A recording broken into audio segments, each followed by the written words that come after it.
Hi, Constitutional Coop Headquarters here again. And this time, not current events. A friend asked me the question, about amendments, 14 all the way up to date. Are they valid? And I'm going to back it up a little bit and go back to the 13th Amendment, because even though that appears to have been validly enacted, there are serious questions about that. That's the one, if you don't know, that abolished slavery, quote unquote, at least in theory. And yet here we are 150 years later, slaves. That's a story for another video. But the 13th was submitted by Congress, the 35th Congress, I think, was proposed and and submitted to the states, and to the southern states as well, and to the legislatures that were in power at the time. This was 1865, notably after the end of the war between the states. And these governments were there courtesy of the Reconstruction Plan of the President. First Lincoln and then Johnson followed his plan very closely, and this was the right way to do things. Congress has the power to declare war. They have nothing to say about issues like this. This was unprecedented. I get that. I understand it. But the Constitution is clear that, readmitting states, if that's what was necessary, and I don't think it was, that would be a matter for the president as commander-in-chief, especially if this was the war of conquest, which it wasn't. That's another story for another video. But that said, they submit this to these southern states, and and the legislatures all ratified the amendments. So these temporary legislatures that had been put in place, and the courts were back up and running, and the situation was that the federal laws could be enforced, and a case you'll hear a lot more about from me later called Ex parte Milligan. For Wallace 2, 1867, I believe.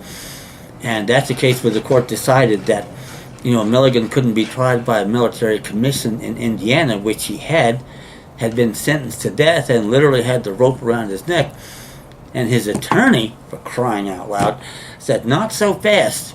And they took a writ to the circuit court in Indiana, and they split on it. They had two judges, and they split on the question. It was sent to the Supreme Court, and they ruled in a very controversial case for its time in some respects that this was not proper, that the federal courts were open and no reason why Milligan couldn't have been prosecuted in the regular criminal court, under statutory law, and they set him free.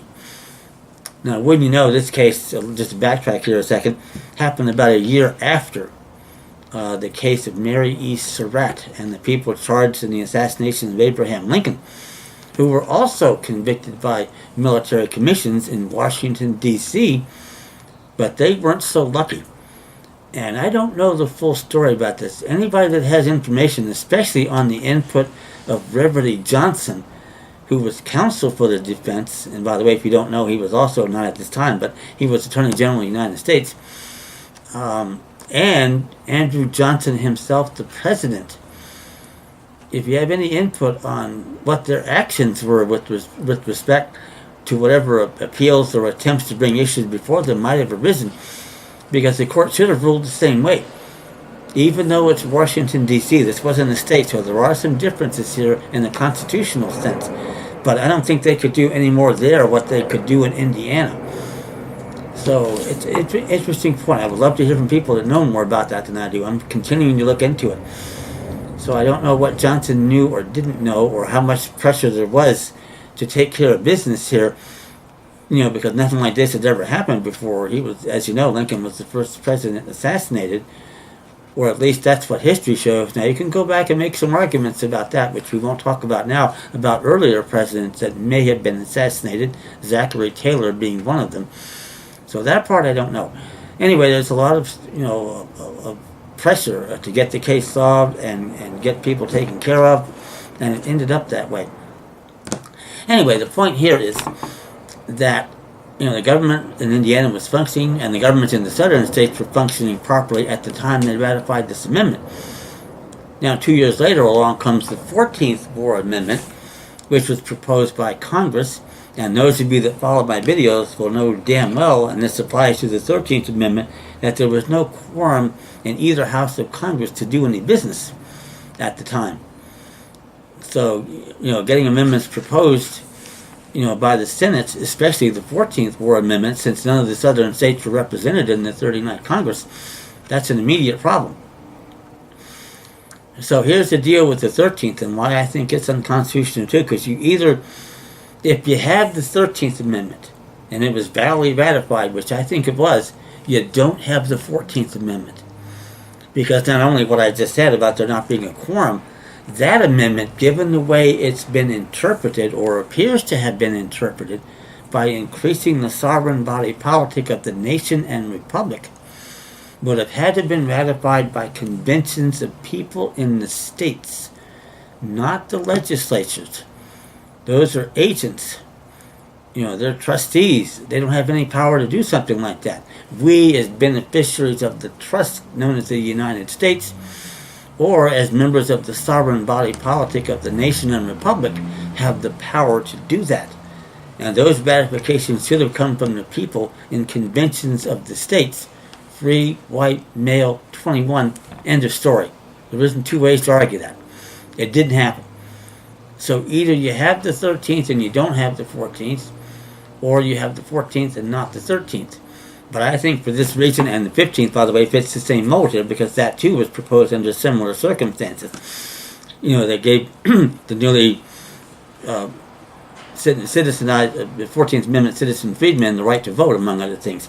Same objection there. You can't do that. The state's citizens would have had to do that, and they didn't. And yet that's the only voters that are recognized nowadays are those who owe their citizenship to the 14th War Amendment. That's why I say no voters equals no elections, equals no electors, equals no electoral college, equals no president. It can't get any simpler than that. I think a room full of fourth graders are going to catch this one right away. The attorneys I can't speak for, but I'm very confident with fourth graders, let alone a jury if I ever get in front of one. So yeah, all these amendments, and then there's the 17th Amendment that some of you know that supposedly changed the way that the Senate was created by taking that power away from the state legislatures, which in my view didn't exist at that time anyway, and making that an elected office. And boy, does that look good on the surface.